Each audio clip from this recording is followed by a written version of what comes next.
Ahí estamos. Muy bien, muy buenas tardes a todos, estudiantes de la Universidad Rural de Guatemala. Sean ustedes bienvenidos a una semana más del curso Derecho Procesal Civil 2 o Clínica Civil, como es conocida también. La semana número 7.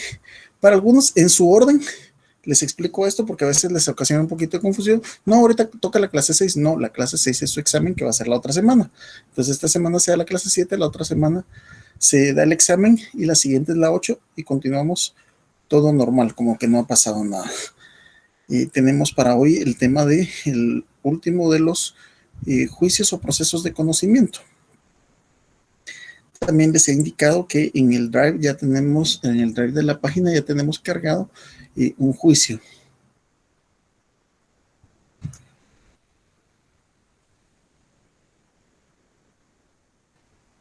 Marco me está diciendo que hoy era el examen parcial. No, Marco, no era hoy. Yo, de acuerdo a mi horario, no era hoy. Con toda seguridad no, porque hoy era. Y se cambiaron las fechas de exámenes. No, Marco, por favor, ¿podrías verificar?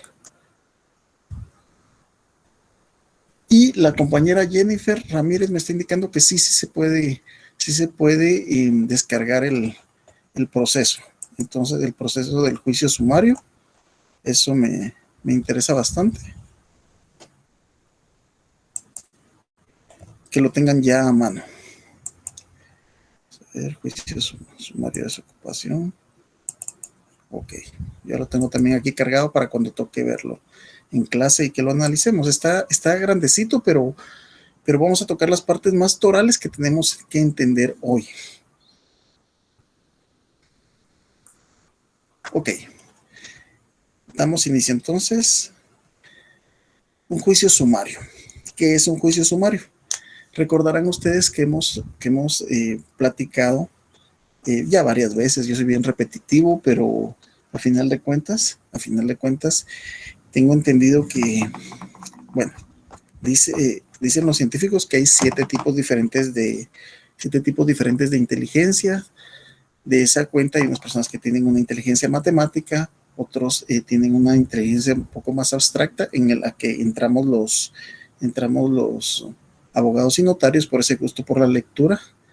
Y no obstante, modestia aparte, a mí en el caso mío me gusta mucho la matemática. De hecho, la primera carrera que pensaba seguir era, en aquel entonces era ingeniería en informática, algo así se denomina. Por mi gusto, tanto por la informática como por la matemática. Sin embargo, uno se va adecuando ahí a lo que va pasando en el destino. El punto es de que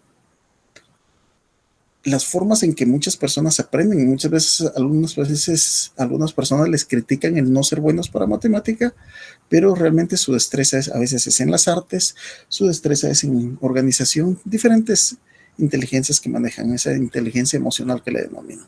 ¿Por qué les digo esto? Porque en ese sentido trato de compartir mnemotecnias, porque se nos tiene que, más que se nos tiene que quedar, considero que lo debemos de entender. Aquí el problema es entenderlo, no de nada sirve. ¿Por qué? Porque usted cuando llegue con su cliente, usted cuando llegue a asesorar a alguien, una persona individual o jurídica, cuando esté en estas situaciones o cuando esté frente a un señor jueza o tribunal,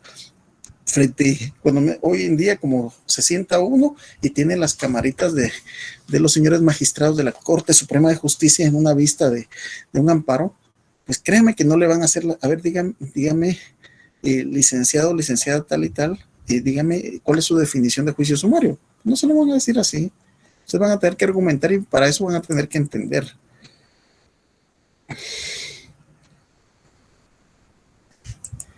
Entonces, por eso es que para mí es bastante importante que ustedes manejen el entendimiento de esto. Bueno, ¿por qué toda esta, ya con 83 compañeros, colegas conectados, pues ya podemos entrar un poquito más de lleno y entender?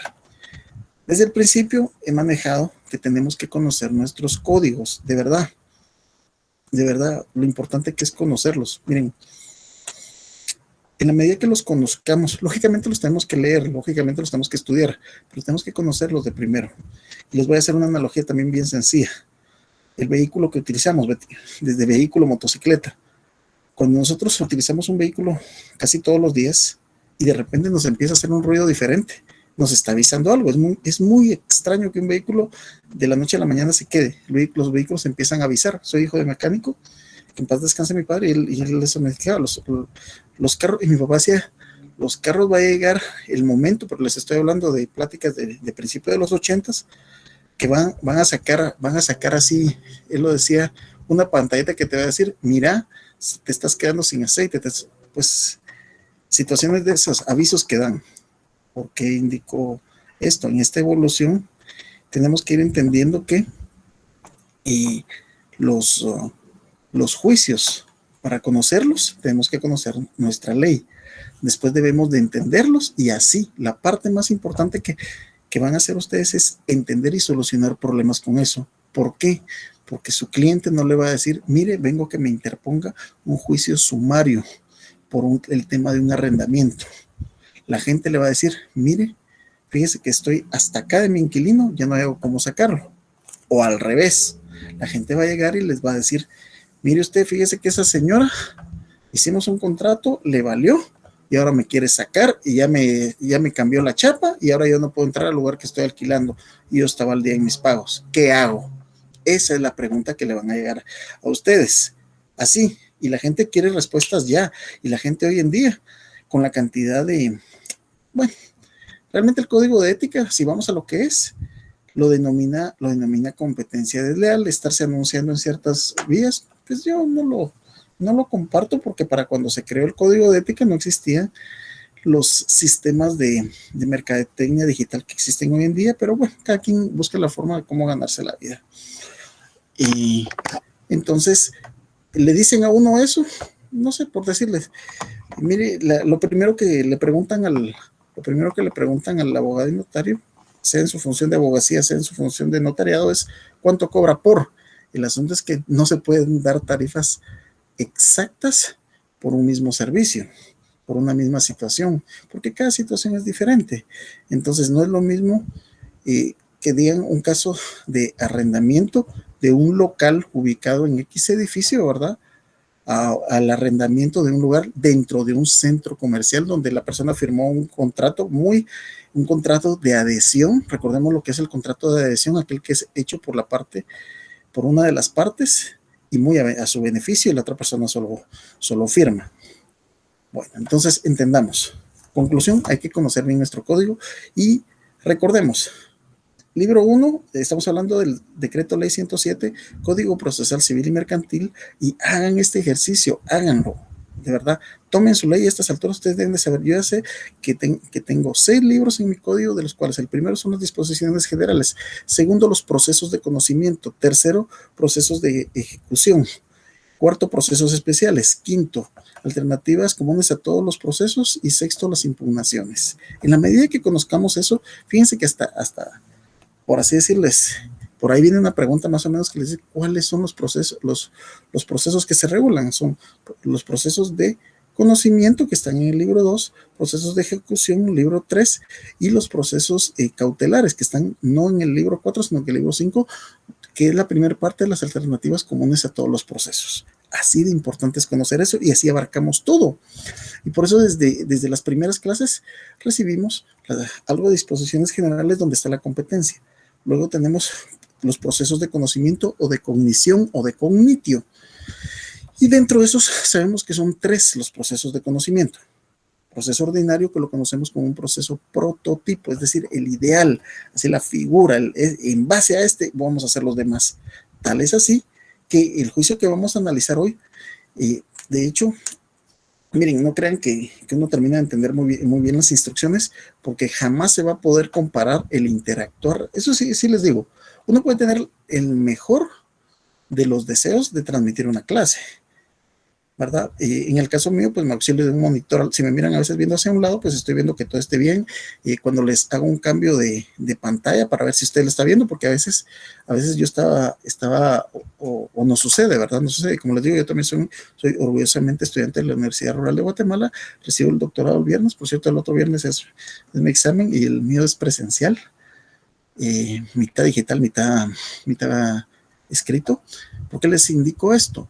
Porque me auxilio también con otro monitor para ver qué es lo que están viendo ustedes. A veces me dicen, mire, tiene su micrófono desconectado, mire, no sé, de lo que usted está proyectando no es. Errores de ese tipo que creo que todavía estamos en ese proceso de adaptación. Solo que les recuerdo que la adaptación de ustedes es estar desde la comodidad de sus casas o incluso trabajos. O sé que muchos reciben sus clases incluso en su vehículo. Y a veces me pasa con doctorado, cuando vengo de algún tipo de audiencia y audífono y conectar, ¿verdad? Y precisamente esos son los días que me preguntan, porque a mí sí me hacen preguntas directas. Pero así tenemos que adaptarnos. Bueno, mis estimados. Entonces tenemos que son los procesos de conocimiento, juicio ordinario. A ver, si yo les pregunto ahorita, así como dicen preguntita de privado, ¿cuándo procede el juicio ordinario? Y la otra pregunta es, ¿cuándo procede el juicio oral y cuándo procede el juicio sumario?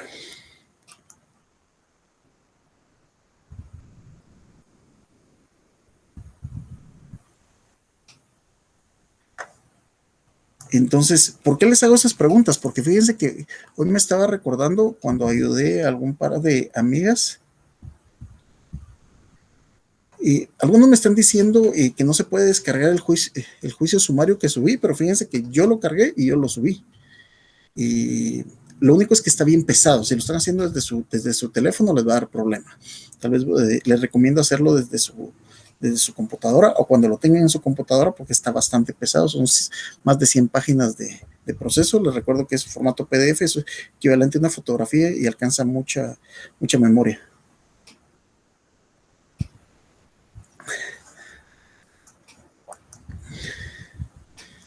Ok.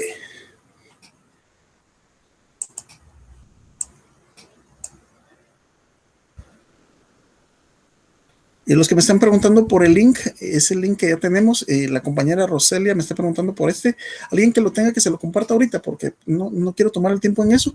Y si no, con mucho gusto, nomás terminar la clase y yo se lo envío a Roselia, porque de hecho hay una queja ahí que pierdo mucho tiempo en enviar eso y ya estamos en una época que lo deberíamos de tener. Yo con mucho gusto, si no, cualquier compañero lo tiene, que le pasen el link ahorita. Bueno, en primer lugar, un juicio. Y ¿por qué les decía esto? Y fíjense que yo me recuerdo de una de las preguntas que ponían para los que aspiran a puestos en el organismo judicial, para los primeros puestos. Esta pregunta les venía en una época a los aspirantes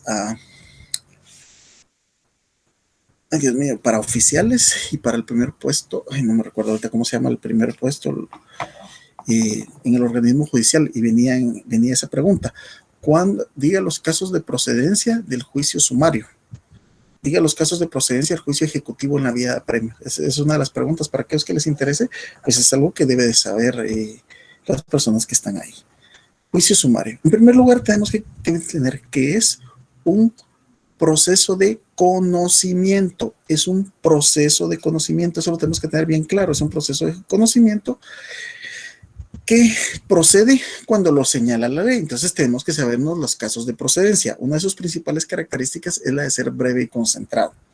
Sí es mucho más y fluye, por así decirlo, de sus etapas procesales mucho mejor, mucho más rápido que el juicio ordinario. Los juicios ordinarios son eternos. Cuando a mí me consultan, mire, porque como les decía, la gente así le pregunta, mire cuánto me cobra por un divorcio. Yo lo último que hago es decir costos, y muchas veces me toca trabajar e investigar eso y sin cobrar ningún centavo antes, que no es una técnica que les recomiende, pero por lo menos la gente no va a decir porque así es, por lo menos fuera de penal, yo cobro de último. ¿Por qué? Porque la gente le dice, mire cuánto me cobra por un divorcio. Mire, ¿es voluntario o no es voluntario? ¿Está de acuerdo la otra parte? ¿Van a poner su abogado? Porque por un divorcio se necesitan dos abogados. yo tengo colegas con los que me pongo de acuerdo porque se va en una misma minuta ese escrito inicial, o la otra persona va a poner o sea, de todo eso depende.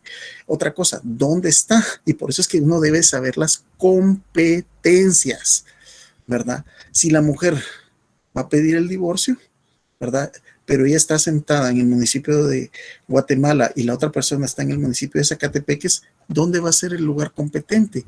Por eso la importancia, mis estimados, todo eso que les estoy diciendo es algo que ustedes ya debieron, pero no podemos ir leyendo, eso es a partir del libro, perdón, libro 1, artículo número 7. Está la competencia por el valor, la determinación del valor. Estoy en artículo 7, 8, determinación en caso de duda. Lo que les estoy diciendo, artículo 12, competencia por razón del domicilio. Decreto ley 107, Código Procesal Civil y Mercantil. Esas son esas cosas que uno tiene que tener ya en la mente. Ustedes dirán, ¿usted lo hace tan seguido? Sí, sí es cierto, uno lo hace seguido, pero que me digan, lo primero que hago yo para analizar un caso es abrir mi ley, verificar doctrina, porque sí verifico doctrina, ¿verdad? Entonces ya en eso hoy en día, pues y les sé decir, yo ya implementé dar mejor por temas de tráfico, por temas de que doy clases también en la universidad, la gente se desocupa de su trabajo, entonces yo le digo, mire, le mando una cosa por Zoom, yo no le tengo eso, mire, solo dígale a su sobrino, primo, alguien así, solo que le dé clic ahí y que active su micrófono, o les mando las indicaciones, y desde esta misma ubicación o estación que tengo implementado, pues hago las consultas, como que estuvieran en la oficina.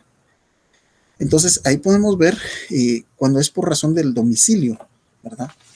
De eso dependen los costos, pero son cosas que debemos de manejar. Si yo no manejo eso, ¿cómo le voy a decir a una persona, mire, le cobra tanto? No se puede. Bueno, cuando les decía, tenemos el juicio ordinario. El juicio ordinario es larguísimo, es eterno, es desgastante en todo el sentido de la palabra. Y como copia de pero con los plazos más pequeños, está el juicio sumario. Yo les quiero recomendar, ¿quieren entender uno de estos? Miren, por el lugar donde estoy, a mí me gustaría a veces girar y enseñarles la pizarra con la que pasé estudiando todo. Yo estudio mucho con pizarra, mis casos los analizo con pizarra. Hoy en día, para prepararme para mis clases lo hago con pizarra, ese es mi método, a mí me funciona, pero no los giro porque van a ver un pequeño relajo que tengo aquí a la par de libros. ¿Por qué les digo eso? Hagan su esquema del juicio ordinario y abajo de con las mismas etapas, hagan el del juicio sumario y se van a dar cuenta que es exactamente lo mismo con los plazos más breves. Esa es la idea de esto. El juicio sumario es aquel de corto tiempo para llegar a una resolución o fallo. Por medio del juicio sumario se abrevian los trámites por lo corto de su duración, siendo lo contrario el juicio ordinario, en el cual su tiempo de duración procesal es mayor al sumario. Y en base a esto les pregunto, ¿qué significa? ¿Qué significa la palabra sumario? Veamos en el diccionario qué significa la palabra sumario. Entonces, ¿por qué? Porque no debe, la mente de uno debe de analizar.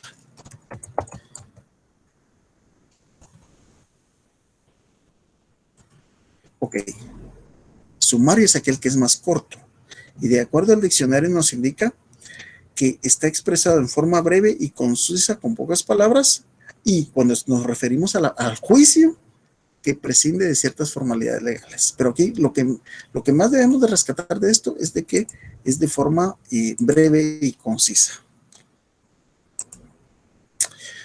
Por lo tanto, es un proceso de conocimiento, eso es lo primero que tenemos claro, es un proceso de conocimiento de corto tiempo para llegar a una resolución o un fallo, por medio del cual se abrevian los trámites y los plazos, pues el asunto sobre el que versa es más simple, siendo lo contrario del juicio ordinario en el cual el tiempo de duración procesal es mayor. Bueno, ahora veamos los casos de procedencia. ¿Cuándo procede el juicio sumario?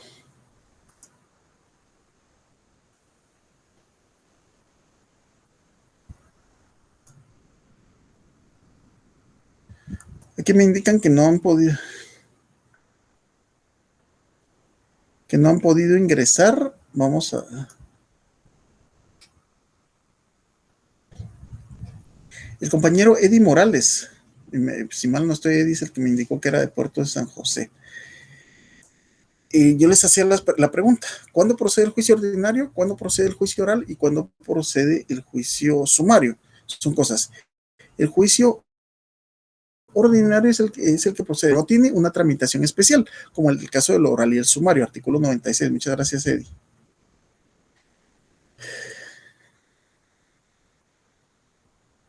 Sumario, asuntos de arrendamiento y desocupación, por ejemplo. Artículo 229, la compañera Jennifer Ramírez nos lo está indicando.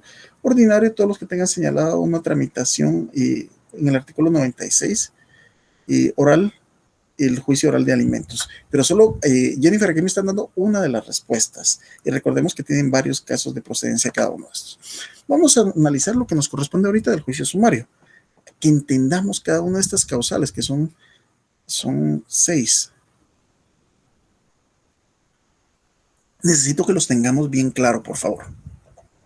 Ok, los asuntos de arrendamiento y desocupación. Para entender esto, veamos. La tramitación del juicio sumario la encontramos en nuestro Código Procesal Civil y Mercantil del 229 al 293. De conformidad con nuestra legislación, se pueden tramitar acá y vamos a tomar en cuenta lo que es los asuntos de arrendamiento y desocupación. Bueno, para empezar vamos a entender qué es el arrendamiento. El arrendamiento es un contrato. ¿Y dónde está regulado? ¿Dónde está regulado el arrendamiento? Contrato de arrendamiento. Es el contrato por el cual una de las partes se obliga a dar el uso o goce de una cosa por cierto tiempo a otra que se obliga a pagar por el uso o goce por un precio determinado. Todas las cuestiones que se susciten con motivo del nuevo contrato de arrendamiento debe ventilarse por el procedimiento sumario, salvo disposición contraria de la ley. Aquí lo dice bien claro cómo es que se regula esto y de esa cuenta todo lo que está con respecto a arrendamiento y desocupación va a ser. De hecho, el juicio que está subido en el Drive es de desocupación. Es un juicio de arrendamiento y desocupación. Lo vamos a analizar. Pero vamos a avanzar antes en esto.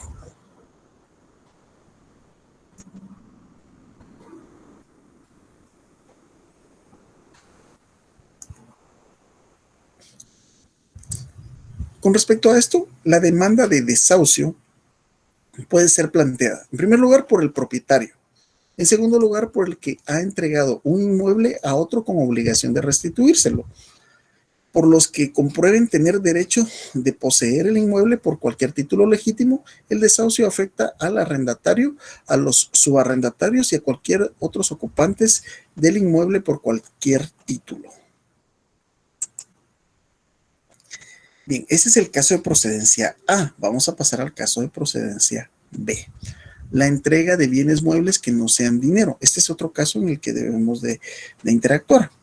Y esto es cuando no proceda la vía ejecutiva. O sea, si viene alguien y me queda debiendo y me tiene que pagar, me voy a la vía ejecutiva, porque es la forma en cómo se cobran los adeudos. Sin embargo, dice, cuando no procede la vía ejecutiva, se aplica el juicio sumario para la entrega de cosas que no sean dinero y no se deban por virtud de ley, testamento, contrato, resolución administrativa o declaración unilateral de voluntad.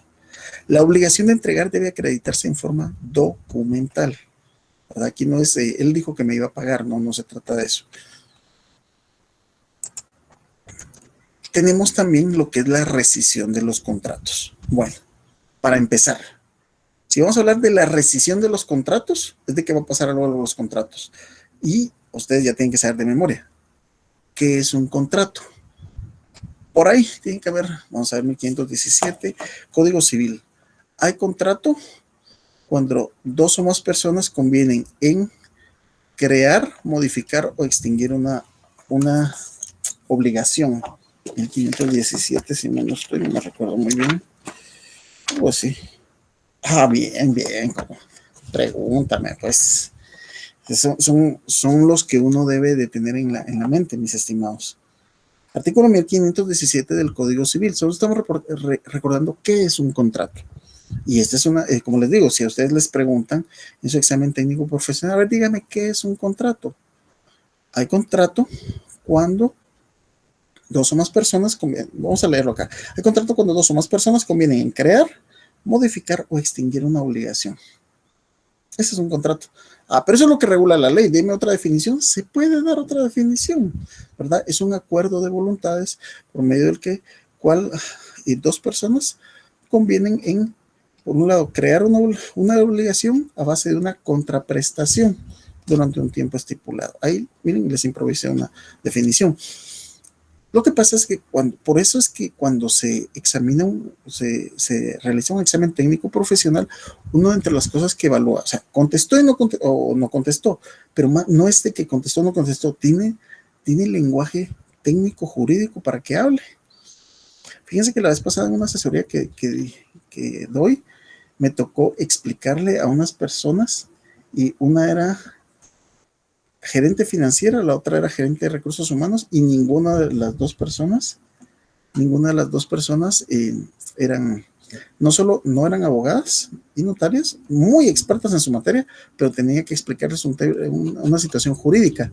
Entonces dije, pero fue lo primero que me dijeron, Lick, pero no voy a empezar con sus términos jurídicos porque de eso se trata. Entonces tuve que simplemente quitar toda nuestra, y cuesta, la verdad dicen, ay, los abogados muy llenos de cosas, no son llenos de cosas, sino que todo lo explicamos a base de términos jurídicos, y me costó, y se la pasé, y me recuerdo que le pedí a una persona, mira, decime si entendés eso, pues sí, ¿qué significa eso? Pues es un léxico tan común para uno que para uno ya es normal, y cuando le decía, mire, ¿qué significa tal cosa? Se lo explicaba otra vez con términos jurídicos, y volvemos otra vez a eso.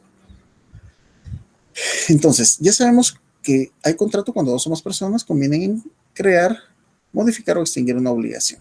Ok, ahora, ¿qué es una rescisión? Una rescisión es dejar, pero nuevamente, volvamos al diccionario.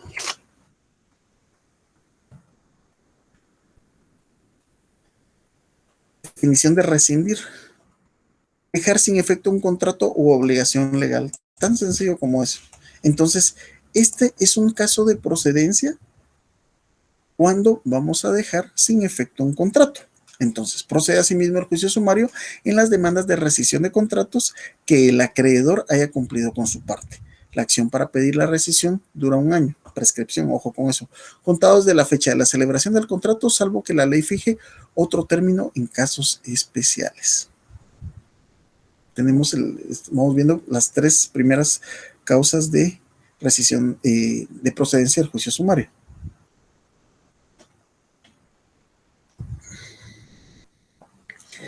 Vamos con la siguiente. La deducción de responsabilidad civil contra funcionarios y empleados públicos. Y para esto, si es necesario,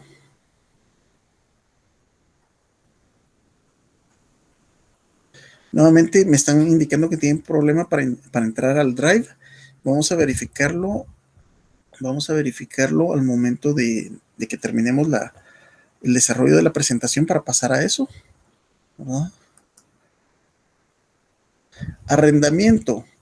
La compañera Diana Marisol. Gusto en saludarle, Diana. Es de las que más participa. 1880 del Código Civil. Ok, veamos pues. Por lo que mencionamos del arrendamiento, muchas gracias. 1880. Revisemos el 1880 y concordémoslo.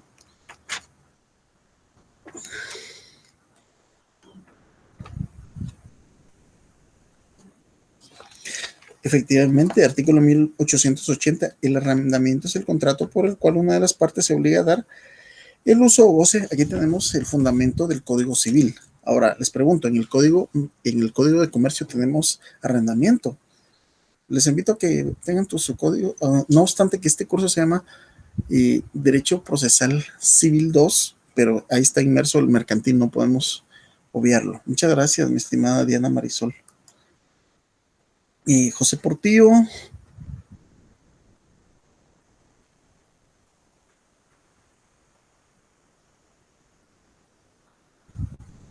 Y José Portillo con respecto al juicio sumario, qué interesante lo que nos dice José Portillo. Dice, buena tarde, lo he aplicado para el cobro de facturas cambiarias con certificación contable cuando no procede la vía ejecutiva. Ejemplo que tengo, solo las copias de dichas facturas. Interesante y muchas gracias por el aporte, José Portillo. También Diana Marisol nos indica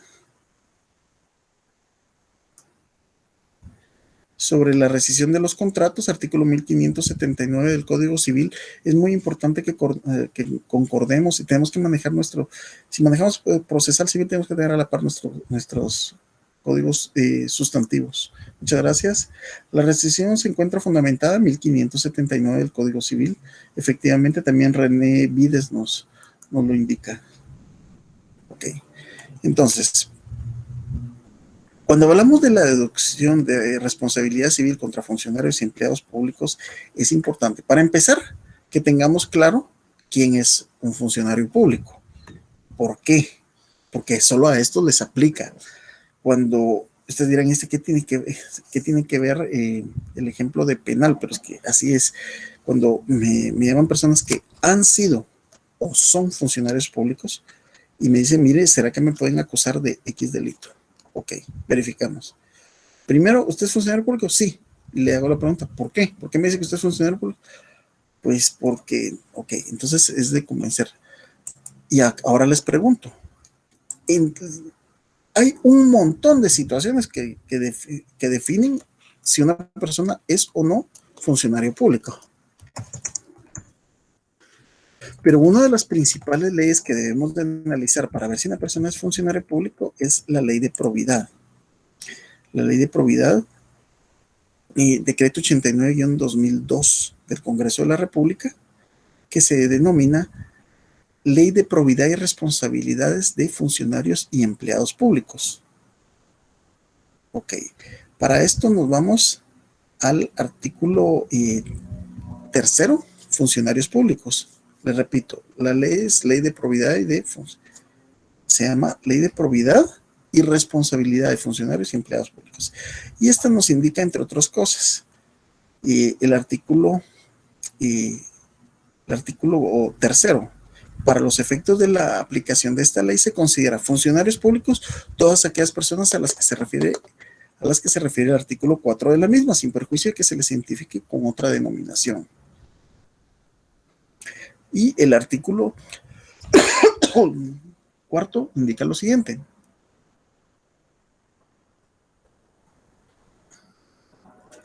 Son responsables de conformidad con las normas contenidas en esta ley y serán sancionados por el incumplimiento o observación de las mismas conforme a las disposiciones del ordenamiento jurídico vigente en el país todas aquellas personas investidas de funciones públicas permanentes o transitorias, remuneradas o gratuitas, especialmente, y aquí vemos el A, tiene otros, pero este es el que me interesa, los dignatarios, autoridades, funcionarios y empleados públicos que por elección popular, nombramiento, contrato o cualquier otro vínculo presten servicios en el Estado, sus organismos, los municipios, sus empresas y entidades descentralizadas y autónomas. Y ahí nos vamos por una serie, tenemos otra serie de artículos que han sido declarados inconstitucionales, pero también dice, asimismo, en esta disposición quedan comprendidos quienes presten servicios al Estado de Guatemala en el exterior del país en cualquier ramo. Ahí podemos ver algunos temas de quién es un funcionario público. Ok. Bueno. Entonces, ojo con esto, porque yo les aseguro que dentro de los, vamos a ver cuántos, 100 personas que están conectadas a clase, ¿cuántos pueden haber que trabajan para el Estado? Ojo, trabajar para el Estado no es lo mismo que trabajar para el gobierno. Entonces, ¿cuántos de nosotros tenemos responsabilidad en lo que hacemos y dejamos de hacer? La responsabilidad civil de los funcionarios y empleados públicos procede en los casos en que la ley lo establece expresamente y se deducirá ante el juez de primera instancia por la parte perjudicada o sus sucesores. O sea, las decisiones que tomamos sí nos pueden deducir responsabilidades. Ahora, les hago la siguiente pregunta con respecto a esto. ¿Cuánto tiempo después de que alguien deja su puesto pueden deducirle la responsabilidad civil? ¿Y dónde está regulado esto? Búsquenlo en la Constitución, por favor. Repito la pregunta. A una persona que es funcionario o empleada pública, ¿en cuánto tiempo prescribe el plazo, prescribe el plazo para que le deduzcan responsabilidades civiles. Buscan en la Constitución. Y esto es algo que yo le vivo recalcando cuando platico o asesoro personas que trabajan en el Estado, ¿verdad? Tiene una cantidad bastante grande de años. Ok, para esto, váyanse a su Constitución al artículo 155. Responsabilidad por infracción a la ley. Cuando un dignatario, funcionario o trabajador del Estado en el ejercicio de su cargo infrinja la ley en perjuicio de particulares, el Estado o la institución estatal que sirva, sería solidariamente responsable por los daños y perjuicios que se causaran. La responsabilidad civil de los funcionarios y empleados públicos podrá deducirse mientras no se hubiere consumado la prescripción, cuyo término será de 20 años. Funcionarios y empleados públicos, tomen nota de esto, son 20 años para la prescripción de esto. Por otro lado, los funcionarios son depositarios de la autoridad, responsables legalmente de su conducta oficial, sujetos a la ley y jamás superiores a ella, de acuerdo a lo que regula el artículo 154, perdón, esas son las cosas que tengo que corregir hoy, del primer párrafo de la Constitución Política de la República de Guatemala. La responsabilidad civil de los funcionarios y empleados públicos podrá deducirse mientras no se hubiere consumado la prescripción, cuyo término será de 20 años. Ojo con esto. Seguimos. Los interdictos. Aquí nos estamos metiendo ya a otro tema. ¿Qué es lo primero que debemos de establecer si vamos a hablar de los interdictos? Para empezar, ¿qué es un interdicto? ¿Verdad? Y no cometamos el error de confundir interdicto con el estado de interdicción. Son cosas completamente diferentes.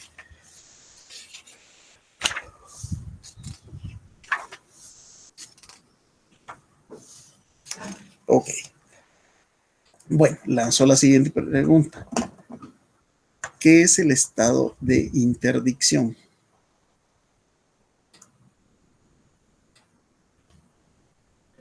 El compañero Haroldo Valdemar Rodas pues, nos indicó el arrendamiento, Código Procesal Civil, artículo 236. Código Procesal Civil y Mercantil, mi estimado Haroldo, ¿podríamos verificar, por favor? Y la ley del servicio civil también nos indica, muchas gracias por el apoyo, Reina Higinio, lo que es el funcionario y empleado público, ley del servicio civil, ¿es correcto? Por eso les decía, hay una gran cantidad de situaciones, nos sirve la Constitución, nos regula la ley del servicio civil, nos regula la ley de probidad de funcionarios y empleados públicos, y también hay convenios internacionales que regulan referente a esto. Entonces, ahorita la pregunta es, ¿qué es el estado de interdicción? ¿Y dónde está fundamentado? Ok, entonces, el interdicto proviene del latín interdictum, que significa entredicho. Es cuando un bien está en entredicho entre varias personas. No vamos a confundir el estado de interdicción con un interdicto. El estado de interdicción, ¿qué es? El estado de interdicción es la declaración que realiza un juez declarando a una persona civilmente incapaz para el ejercicio de sus derechos y para contraer obligaciones por sí misma. Declaración de un juez. Entonces, les pregunto, y siempre hacía esta pregunta para hacer el clásico típico, por decirlo, y sin utilizar un término peyorativo, el loquito de cada pueblo, cada barrio, de cada colonia que hasta lo conoce ya uno, y esta persona es un interdicto. No, es una persona que seguramente incapaz, más no interdicto, porque no creo que a alguien le haya seguido un proceso para que un juez lo declare en estado de interdicción, que no puede responder y le tiene que nombrar un tutor. Vamos a ver aquí, Ofelia. Ofelia Elizabeth Argueta. Si los funcionarios también pueden ser nombrados, ¿cómo los diferenciamos de los empleados? Ofelia, le voy a responder esa pregunta y vamos a ver. Dice, si los funcionarios también pueden ser nombrados, ¿cómo los diferenciamos de los empleados? Y las diferencias en relación a esto tienen que ver mucho con el tema de autoridad y toma de decisiones. Por ahí viene esto, pero se lo voy a ampliar, Ofelia. La incapacidad artículo 9, capacidad artículo 8 y incapacidad artículo 9 del Código Civil. Muchas gracias, mi estimado Marco Solórzano.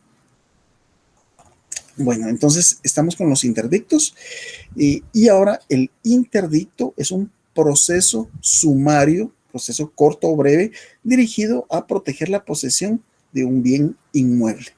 Para eso está. 100 personas conectadas. Estamos muy bien, mis estimados, y vamos a continuar con los interdictos.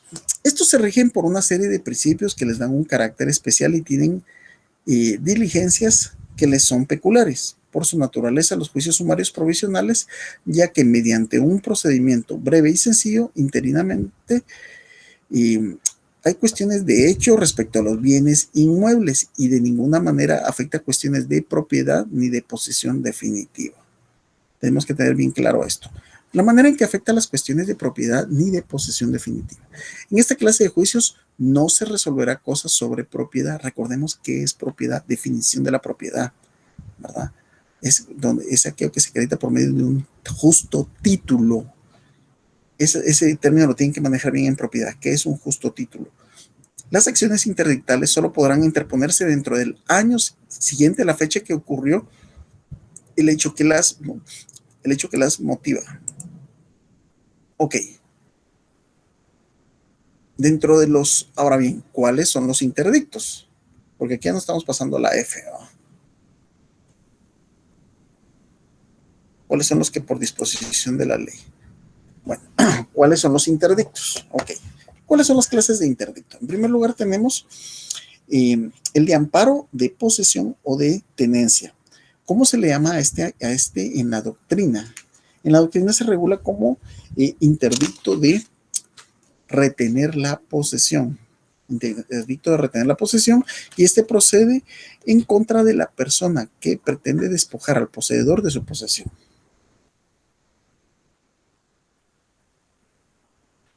Compañera Ana Díaz nos indica que está regulado en el artículo 9 el que tenga enfermedades mentales que no pueda tomar decisiones. Pero Ana, además de las enfermedades mentales, estamos hablando de una persona que se le declara incapaz, solo que hay que hacer el procedimiento. También regula que aquellas personas que por sufrir enfermedades mentales y o tener ciertas adicciones, desde aquel entonces la ley regulaba esto.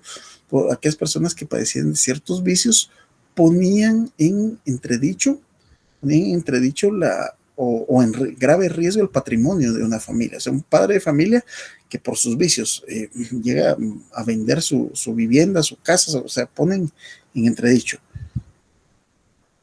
Y para esto les invito a que escriban la palabra prodigalidad.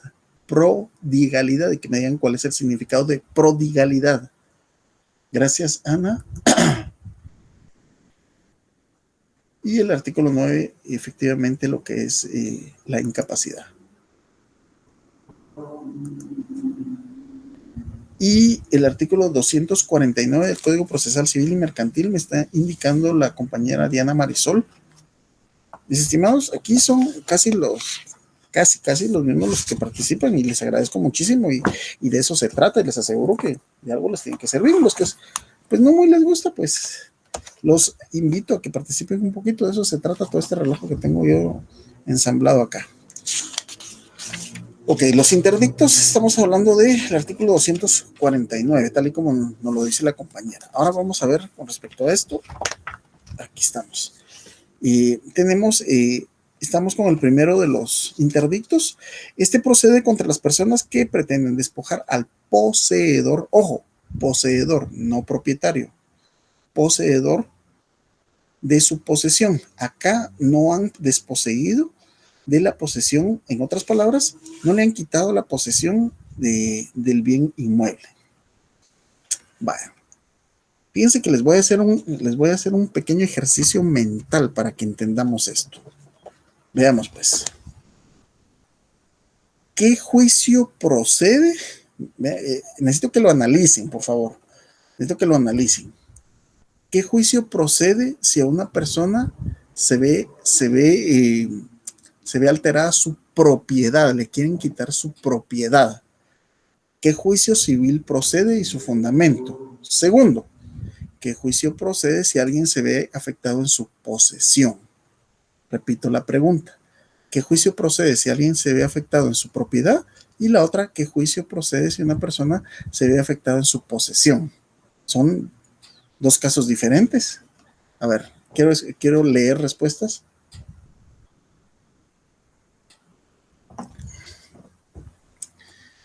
Estamos en los interdictos. Vamos a seguir los interdictos mientras empiezan a llover las respuestas. Espero yo. Tenemos también, ahí está, vamos a ver. Y el compañero René Vides pues, nos da el fundamento de los interdictos, artículo 249. Y Diana Marisol nos indica cuáles son estos. Estamos en lo correcto. Procedimientos mercantiles, artículo 1039, vía procesal. Vamos a ver a qué nos estamos metiendo aquí la compañera Madeleine López. Vía procesal. A menos que se estipule lo contrario en este código, ese es el artículo 1039 del Código Procesal Civil y Mercantil, con toda seguridad. Todas las secciones que dé lugar a la aplicación se ventilarán en juicio sumario, salvo que las partes se hayan convenido en someter las diferencias a arbitraje. Este artículo también es importante y se lo agradezco mucho, Madeleine, de los casos de procedencia del juicio sumario, que ya los vamos a tocar. Pero ahorita necesitaría, vamos a ver, y lo que hablamos de prodigalidad, si mal no estoy. Es un término jurídico que se aplica a la persona que malgasta su caudal con ligereza, poniendo con ella en peligro injustificado su patrimonio, con perjuicio de su familia cercana, cónyuge, padres e hijos. Esa es la definición de prodigalidad que aplica mucho en el caso del estado de interdicción. Muchas gracias, Eddie. Y Haroldo, prodigalidad se aplica a quien malgasta su caudal con ligereza. Es la misma definición. Muchísimas gracias, Haroldo Rodas. Ese es un término que tenemos que manejar.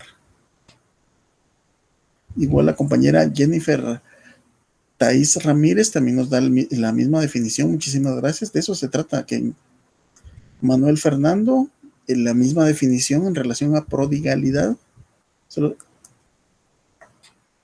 Ok, ¿cuáles son los tipos de interdicto?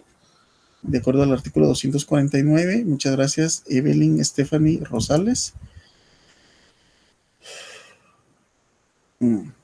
Compañero René Higinio nos indica juicio sumario, pero vamos a ver, necesito la respuesta a lo último que pregunté.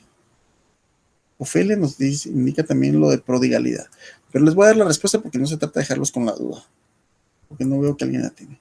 Y esto ya lo había dicho en clase, y se recuerda que les decía, si una persona que viajó a Estados Unidos dejó encargada a una persona de la tercera edad de esa casa, porque dije, bueno, esa persona no me va a robar la casa. Después de al finalizar pandemia, que se reactivaron los viajes, regresó y resulta que como el señor falleció, eso sí sabíamos que el señor había fallecido.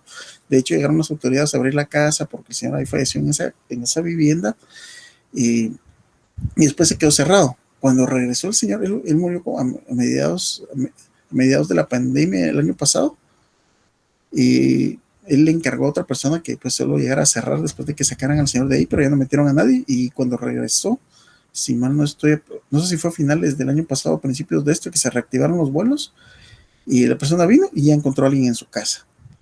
Pero él es el propietario. ¿Por qué es propietario? Porque tiene un justo título. ¿Y por qué tiene un justo título? Porque tiene una certificación extendida por el registro de la propiedad que determina que él es el propietario. Ok. Y llegó y otra persona le dice, no, mire, a mí me lo vendieron y aquí tengo otro documento, aquí tengo, ok. Entonces ahí hay un contradictorio de que uno tiene un derecho y el otro dice también tener el derecho, pero aquí lo que se está dilucidando es la propiedad. ¿En qué juicio se determina eso? Vemos qué es lo que regula el artículo 96 del Código Procesal Civil y Mercantil. Nos indica que vía ordinaria, las contiendas que no tengan señaladas tramitación especial en este código se ventilarán en juicio ordinario y como no tiene ninguno que hable estrictamente de dilucidar la propiedad, vamos a aplicar el juicio ordinario de reivindicación de la propiedad, mientras que todo lo que sea por la vía de de la posesión, se tiene que ir por la vía de los interdictos del juicio sumario. El segundo interdicto es el interdicto de despojo, que se conoce como interdicto de recuperar la posesión. Efectivamente, juicio sumario de amparo de posesión o de tenencia, es el que nos dice Diana Mediación Cardona, que es el que estamos hablando. Tenemos el de apeo y de deslinde. Este se da cuando una persona altera los límites de su terreno, alterando las medidas del terreno al vecino, y de obra nueva o peligrosa se da cuando la construcción causa daño público, lesionando otros derechos, generalmente el de los vecinos. Este también procede cuando el terreno vecino hay árboles que dañan pared o techo de la casa con el objeto de que dichos árboles o ramos sean cortados. Artículo 508 del Código Civil, veámoslo por favor. Artículo 508.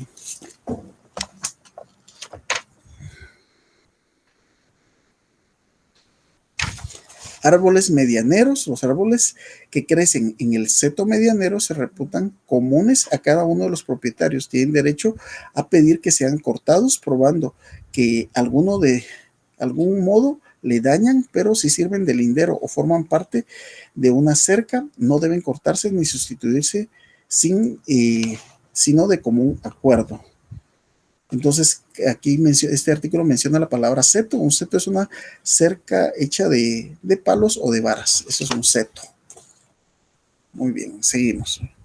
Bueno, aquí hablamos entonces de lo que es los interdictos y pasamos ahora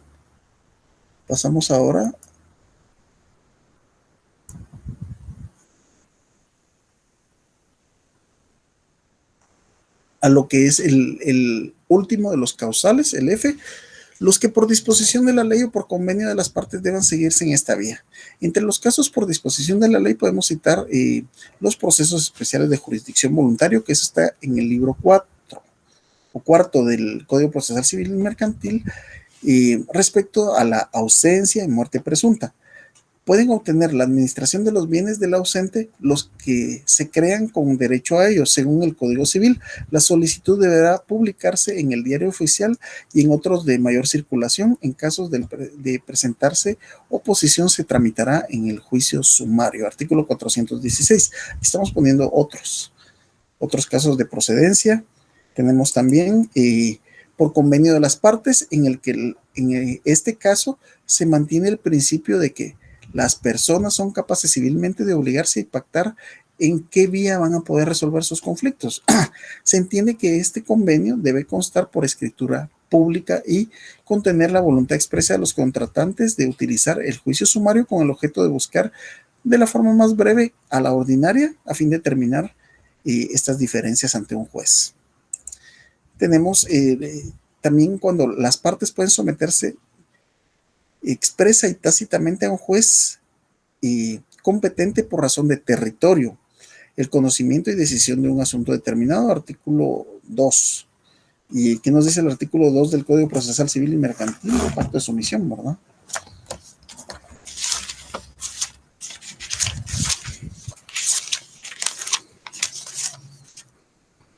Efectivamente, es el pacto de sumisión.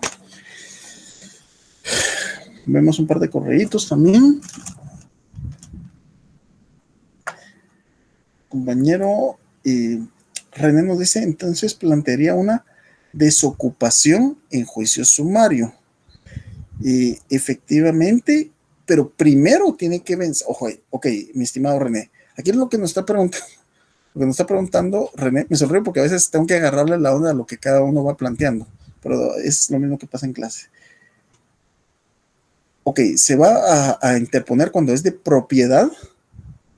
Cuando es de propiedad, vamos a trabajar que la persona primero se va a hacer un juicio de conocimiento, un juicio ordinario de conocimiento para determinar a quién de quién es la propiedad. Si es del primero, el señor sabe que es suyo y el otro también cree que es suyo y ninguno de los dos quiere perder la plata. Entonces, ¿qué es lo que pasa en este caso? Se hace un juicio ordinario de reivindicación de la propiedad. Ok, ya se decreta que es de eso, entonces ya se determina el desahucio del que está hablando René Higinio. Propiedad, juicio ordinario, efectivamente. ¿Dónde, alguien que me dé el fundamento de la reivindicación de la propiedad? Repito, por eso tenemos que manejar nuestros libros del Código Civil y Procesal Civil. Libro 1 de las personas y de la familia, libro 2 de los bienes, de la propiedad y demás derechos reales. Ahí está la propiedad, por lo tanto, ahí está la reivindicación de la propiedad. Artículo 612 del Código Civil de la posesión y 613 posesión temporal. Es muy adecuado. Muchas gracias, Ana. Y seguimos. Vamos a avanzar, así le entramos ya a la aplicación por analogía. Ok, ya salimos de lo que tiene que ver con el juicio, los casos de procedencia. Esto es bien importante porque aplica también al juicio oral. Aplicación por analogía. Son aplicables al juicio sumario todas las disposiciones del juicio ordinario en cuanto no se opongan a lo preceptuado en este título, ¿verdad? Es decir, ¿vamos a aplicar excepciones en este caso? Sí, las mismas excepciones del 116. ¿Aplica la excepción de arraigo? Sí, aplica el 117. Una vez no lo contradigan. ¿Aplican las mismas pruebas? Sí. ¿Es plena prueba? A ver, ¿quién me dice cuál es la prueba documental que se establece, que por ley se valora como plena prueba? Repito la pregunta y me encanta hacerles esta pregunta porque se me la hicieron a mí en mi examen técnico profesional de la fase privada. La respuesta la tenía en la punta de la lengua. El fundamento me costó me dio un poquito más de tiempo encontrarlo. Después no se me olvidó. Estoy hablando de las pruebas dentro del Código Procesal Civil y Mercantil. Ok, la pregunta es, ¿cuál es la prueba que por ley se determina, se valora como plena prueba? Los documentos extendidos por serán determinados como plena prueba. Está en la prueba documental. Búsquenlo y me mandan ese fundamento. Esa fue pregunta mía. Vamos a hablar un poquito de las excepciones. Sabemos que en sentido lato, ¿verdad?, equivale a la oposición del demandado frente a la demanda. Es la contrapartida de la acción. O sea, una persona interpone una acción y el otro es la contramedida de la acción, es la excepción, donde se está oponiendo a esto. Entonces tenemos que, en sentido amplio, la excepción es la oposición a las pretensiones del actor o demandante y su fin principal es oponerse total o parcialmente como un medio de defensa ante la acción emprendida. En sentido estricto, será la oposición como un medio de defensa cuyo fin principal es anular, variar, desvirtuar o extinguir las pretensiones de la parte actora o, en su caso, del demandado para el supuesto de la reconvención. Los recursos. Sabemos que son los recursos. Cualquiera de las partes que interponga apelación de una resolución que no sea la de sentencia, ojo, que no sea la de sentencia, incurrirá en el pago de costas y en una multa. Aquí nos está indicando cuál es el que se puede interponer. También hablamos un poquito sobre esto ya lo hablamos, sobre cuáles son los interdictos y juicio posterior. Ese artículo es importante, solo vamos a ver. El compañero Manuel Fernando Herrera Ibarra tiene por objeto recuperar o recobrar la posesión del inmueble. Muchas gracias, mi estimado. Reivindicación, artículo 496 del Código Civil. Muchas gracias, Madeleine. Madeleine, espero pronunciar bien tu nombre. La reivindicación, artículo 469. Así lo debemos de saber.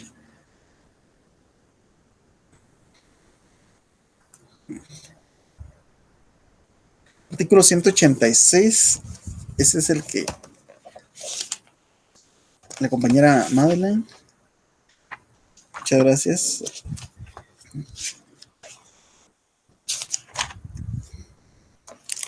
Veamos, esta parte, y fíjense que hasta lo tengo, miren cómo lo tengo marcadito en el código, porque lo utilizo mucho.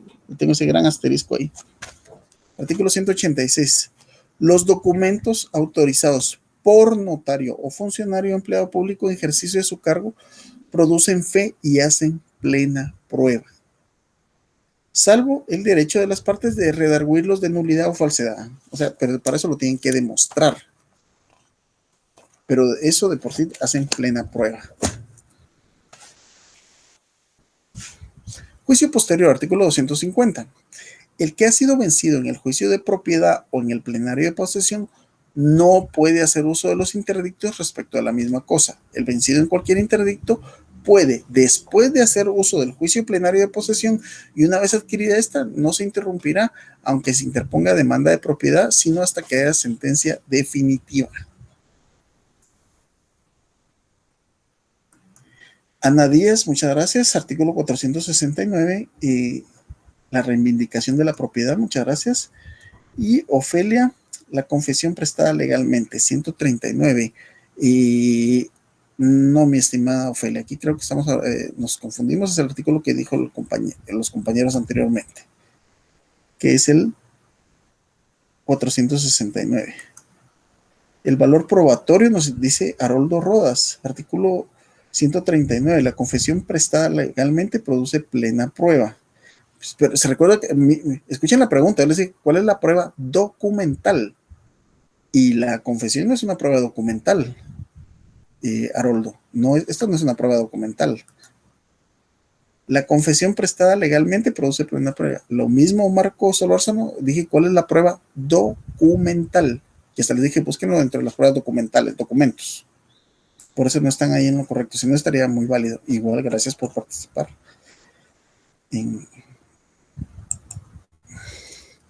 Caducidad, esto también es importante cuando tenemos, a estas alturas tenemos que tener claro qué es caducidad y qué es prescripción. Las acciones interdictables solo podrán interponerse dentro de el año siguiente a la fecha en que ocurrió el hecho que las motiva.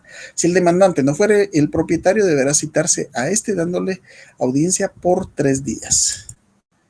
Y aquí llegamos a las preguntas. Bueno, mis estimados, ¿qué significa esto? Bueno, aquí llegamos a las preguntas, pero entonces ahorita lo que tenemos que hacer es, espero que hayan podido descargar el juicio. Ahorita me voy a pasar a proyectar el juicio.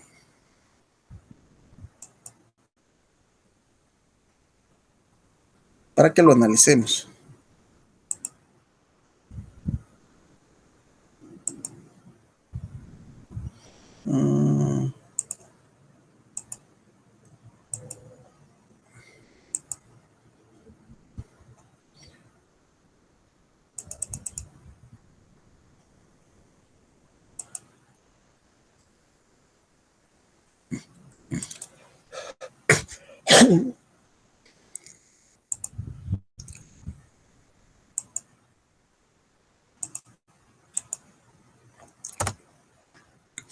Solo estamos abriendo el juicio.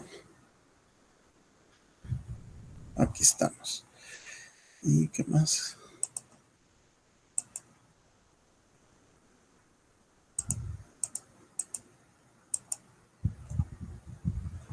Ok.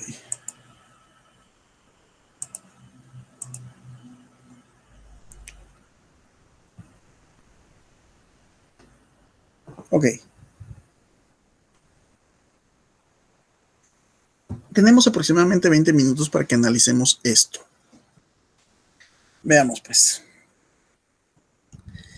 Vamos a analizar acá.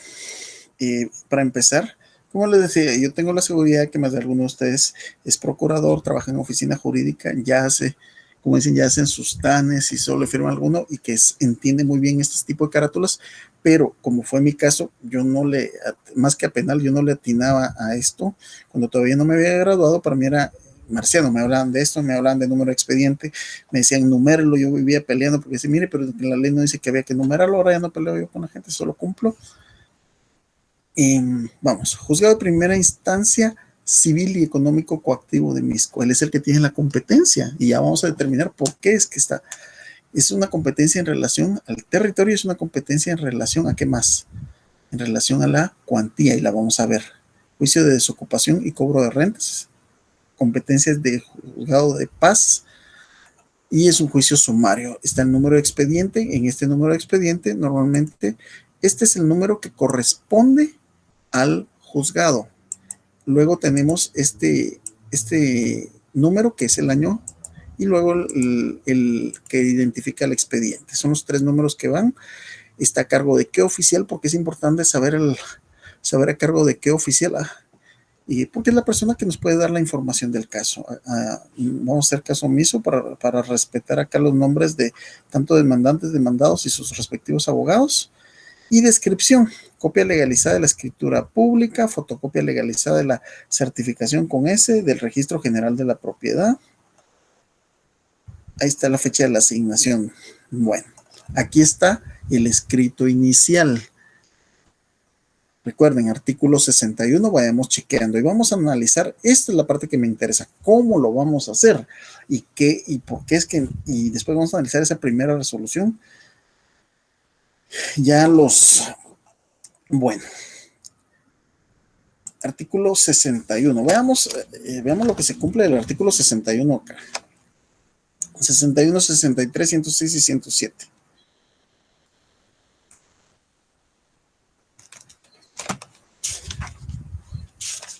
Ok. Designación del juez o tribunal a quien se dirige. Entonces, este va dirigido ¿a dónde?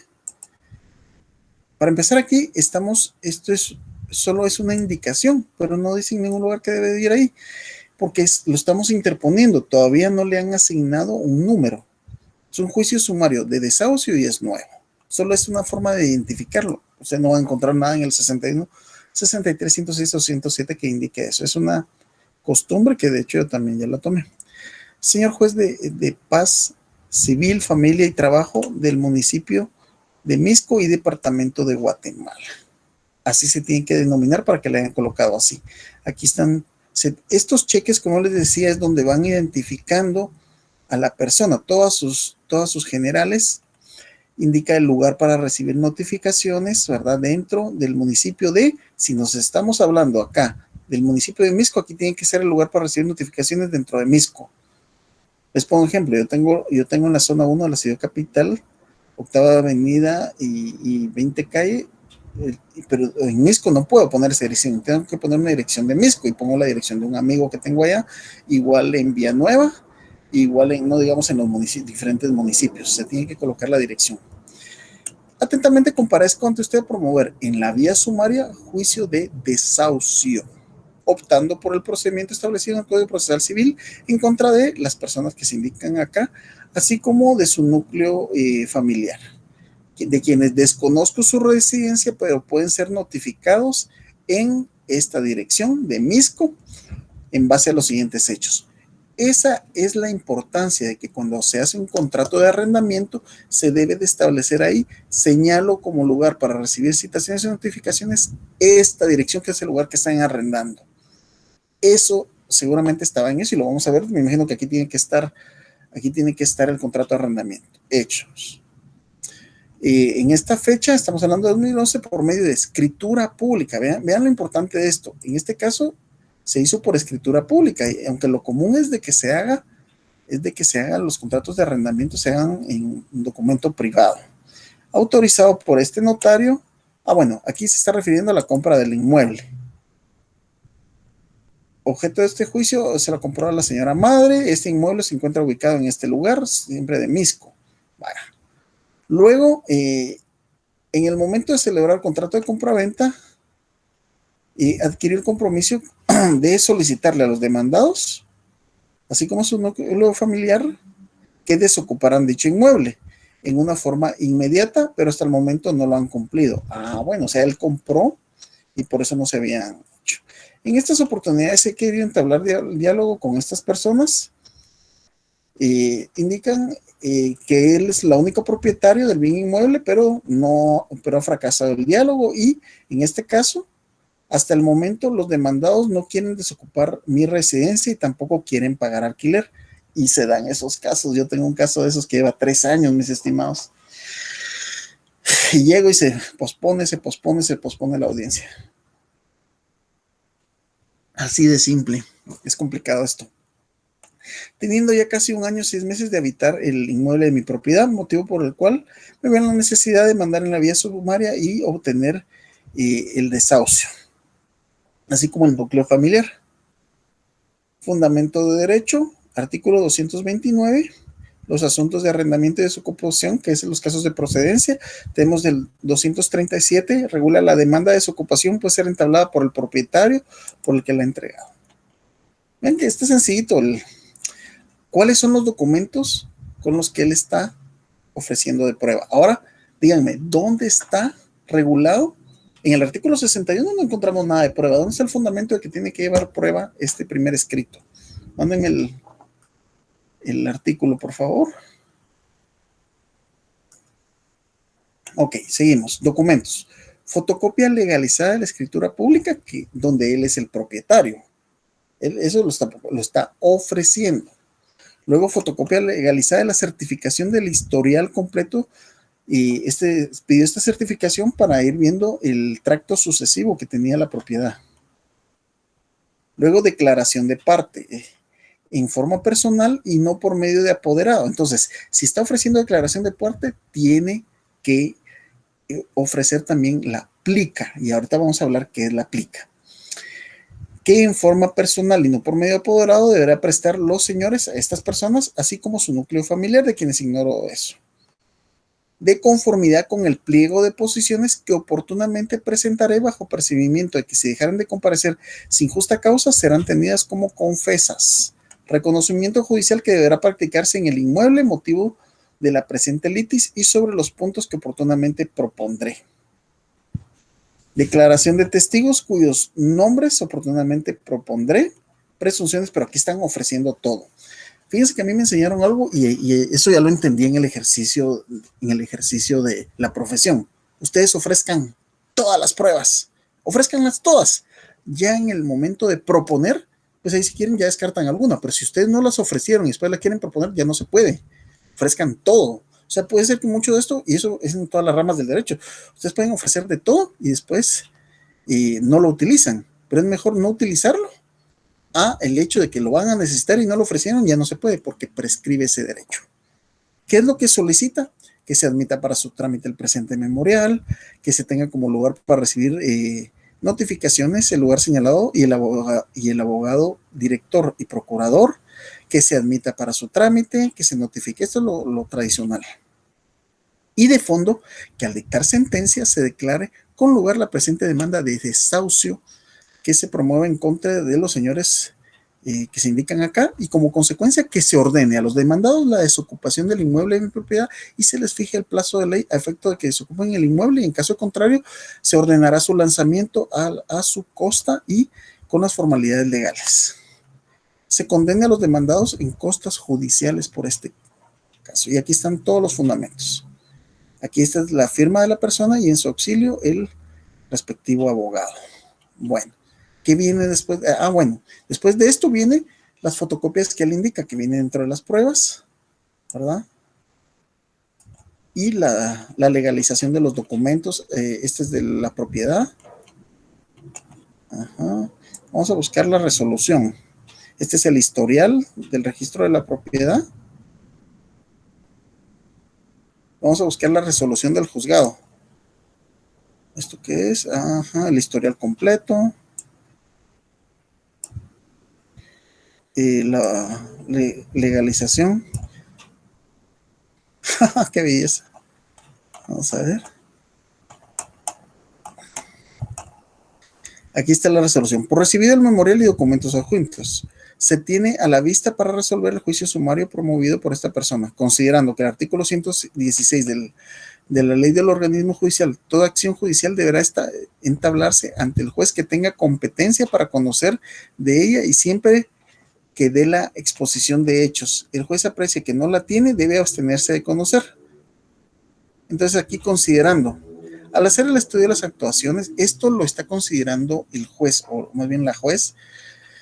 Del mismo se desprende que la pretensión del demandante en un presente caso es concreto, es únicamente la desocupación del bien, derivado del incumplimiento de una obligación, por lo que, de conformidad con la ley, es procedencia inhibirse de conocer en el presente caso y así deberá resolver. Por tanto, se inhibe de conocer. Caso contrario, se remitirán las actuaciones al juzgado de primera instancia civil y económico coactivo. Aquí lo que le falló a la persona fue la competencia. Vamos a ver para dónde se remitió este caso. Por eso es que está tan largo.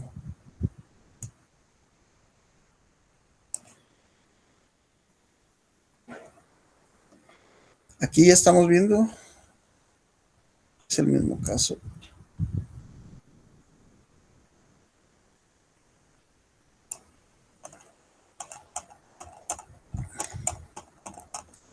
Juzgado de primera instancia civil, económico coactivo. Aquí cambió la dirección para recibir notificaciones. Expone, señora juez, en el memorial inicial del presente juicio solicité que me fuera notificada en un lugar, pero pongo otro.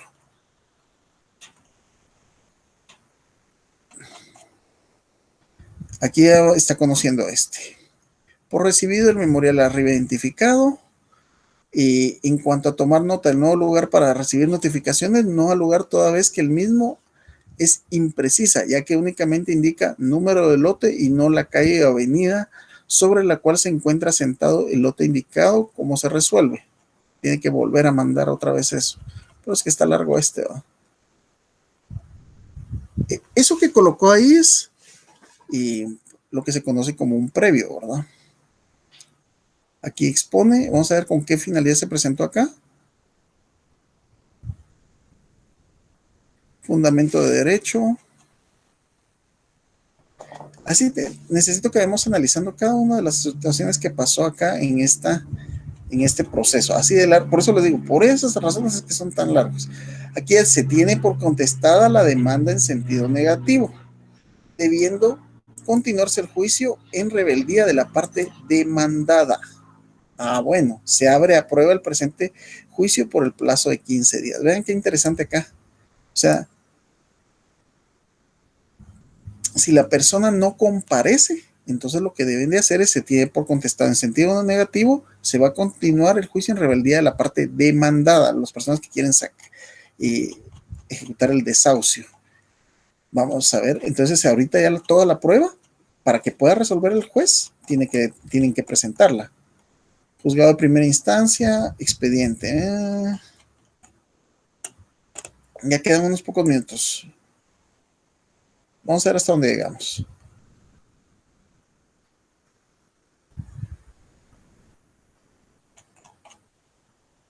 Aquí está la dirección que deben de tomar en cuenta. Ok. Por recibido el memorial arriba identificado por la señora, por esta única vez se toma nota del lugar para recibir notificaciones, haciendo saber la presentada que deberá señalar lugar para recibir notificaciones dentro del perímetro de la zona 3 del municipio de Mixco, donde tiene su sede el juzgado. Esa es la importancia de lo que le está diciendo, por eso no tiene que señalar esas direcciones. Si no tiene uno, tiene que conseguir uno. Miren, lo que hago yo es una de dos cosas, o que tenga un colega ahí que uno conforme va ejerciendo, pues se va, así como yo en mi oficina, yo le recibo a colegas de Puerto Barrios, colegas de Petén, colegas de Quetzaltenango, colegas de Escuintla, varios recibo ahí las notificaciones, pues se las mando y ellos también me reciben a mí algunas notificaciones de los casos que tengo en los diferentes municipios. Y si no, si el cliente es de ahí, pues le digo, déjeme dar su dirección para eso. Ok, seguimos acá. Se abre a prueba. Aquí está. Miren pues. Se abre a prueba en el presente juicio de 15 días. En virtud de lo manifestado en el apartado anterior, por este acto procesal comparezco a proponer. Por eso les digo, las 4 etapas de la prueba. Primera, ofrecimiento. Se ofrece de todo. Aquí ya está proponiendo. Pero ¿qué es lo que pasa? Si usted ahorita se recuerda de una que no la ofreció, prescribió, ya no puede, ya no se puede. Por eso es que aquí están las fotocopias legalizadas y la declaración de parte. O sea, básicamente es lo mismo, el reconocimiento judicial en el lugar. Vamos a ver si se llevó a cabo, porque a veces no les gusta hacerlo. Presunciones, fundamento de derecho. Quedan como 4 minutos, mis estimados, pero vamos a analizar la parte que interesa de esto. Vamos por el proposición de la prueba.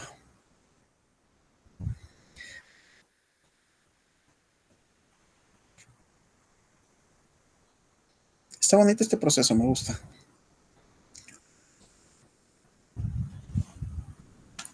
Vayan analizándolo así, mis estimados. Ustedes, bueno, aquí por recibido el memorial, con citación de la parte contraria, se tiene por propuesto los medios de prueba siguientes, ¿verdad? Porque lo tienen que citar Y reconocimiento judicial a practicarse en el inmueble descrito en el memorial que se resuelve conforme a los puntos ahí precisos, con excepción de los puntos identificados en los números siguientes. 1, aquí sí que es de lo que sí va a ser la proposición. El reconocimiento judicial es que acude al lugar. Ese es el reconocimiento judicial. Quedan...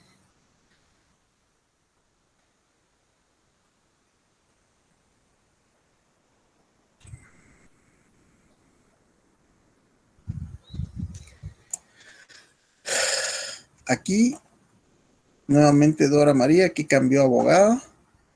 Ah, no, no cambió, sino que para actúe separada y conjuntamente con el otro, ofreció otro abogado. ¿Por qué se hace eso? Porque a veces solo uno no se da abasto, en el sentido de que uno tiene otras audiencias, ¿no?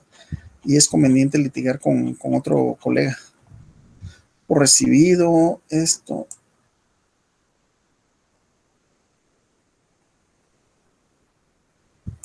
Vamos a ver acá. Declaración de parte señalada para el día de hoy, a estas horas, en virtud de no haber comparecido ninguno de los absolventes. Los absolventes son los que absolven las preguntas. O sea, esto va. Entonces, ¿qué regula la ley cuando la persona no se presenta?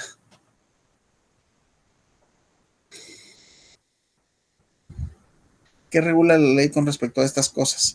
No se presentaron las personas. Aquí está el acta de reconocimiento judicial.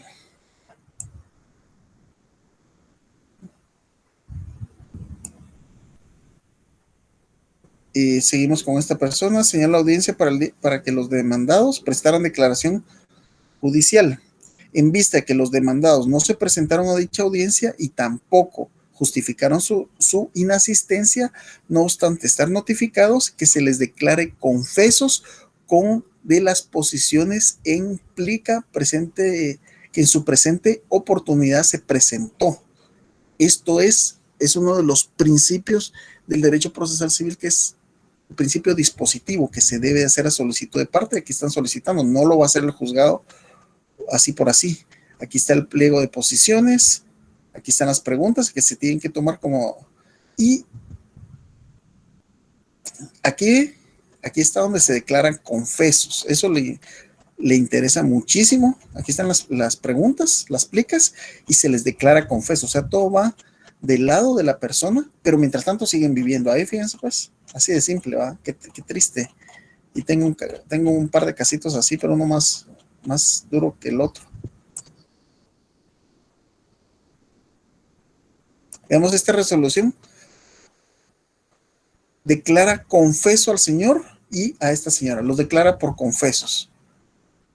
Al estar firme el presente auto, trasládese el expediente al oficial de trámite para dictar la resolución que en derecho corresponde. Vamos a ver qué resolución se dicta acá.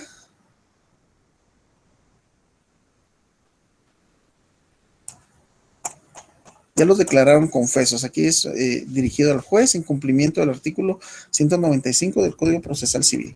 Bueno, mis estimados, ya estamos sobre el tiempo.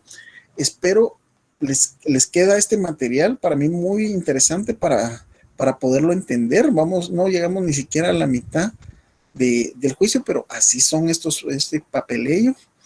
Y así es. Entonces, mis estimados, no resta más que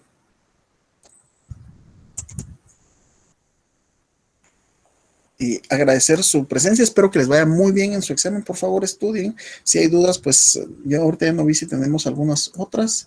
Ups, sí, todavía hay varias. Ahorita me voy a dedicar a responderlas. Siempre son los mismos los que participan. Marcos Solórzano, Ana Díaz, José Portilla, conozco esos nombres. Y estamos para servirles, mis estimados. Estamos totalmente para servirles. Y espero que les vaya muy bien en su examen y a seguir estudiando. Les deseo muy buena tarde, muchas bendiciones. Para mí es un gusto compartir con ustedes y vamos a responder las preguntas. Un gusto saludarlos. Muy buena tarde.